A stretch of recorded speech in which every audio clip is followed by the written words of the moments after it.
শিক্ষা সংক্রান্ত গুরুত্বপূর্ণ আপডেট পেতে অবশ্যই চ্যানেলটিকে সাবস্ক্রাইব করুন। পাশে থাকা বেল আইকনটিতে অবশ্যই ক্লিক করুন। নমস্কার, আমি শুভেন্দু। আমার ছোট্ট চ্যানেলে আপনাকে স্বাগত। শিক্ষাকর্মীদের ডিএ নথি পৌঁছালো নবান্নে। দেখুন কি বলা হয়েছে। রাজ্যের সরকারি সাহায্যপ্রাপ্ত শিক্ষা প্রতিষ্ঠানগুলোর শিক্ষক ও শিক্ষাকর্মীদের বকেয়া মহার্ঘ ভাতার অর্থাৎ ডিএর কাজ আরও এক ধাপ এগোলো।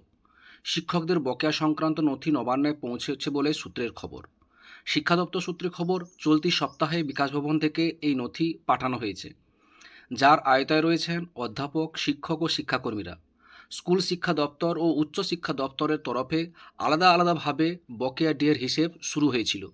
বিভিন্ন বিশ্ববিদ্যালয়ের কাছ থেকে অধ্যাপক ও অন্যান্য কর্মীদের কার কত মহার্ঘ ভাতা প্রাপ্য সেই সংক্রান্ত তথ্য সংগ্রহ করা হয়।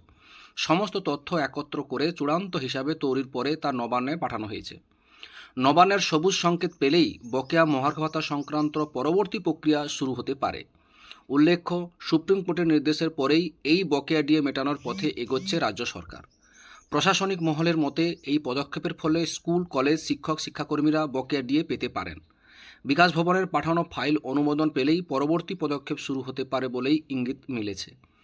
সুপ্রিম কোর্টের নির্দেশের পরেই মুখ্যমন্ত্রী মমতা বন্দ্যোপাধ্যায় সোশ্যাল মিডিয়ায় জানিয়েছিলেন যে রাজ্য সরকারি কর্মচারীদের পাশাপাশি শিক্ষক, শিক্ষিকা, পঞ্চায়েত ও পুরসভা কর্মী, সরকারি অনুদানপ্রাপ্ত প্রতিষ্ঠানের কর্মীরাও ডিএ পাওয়ার যোগ্য।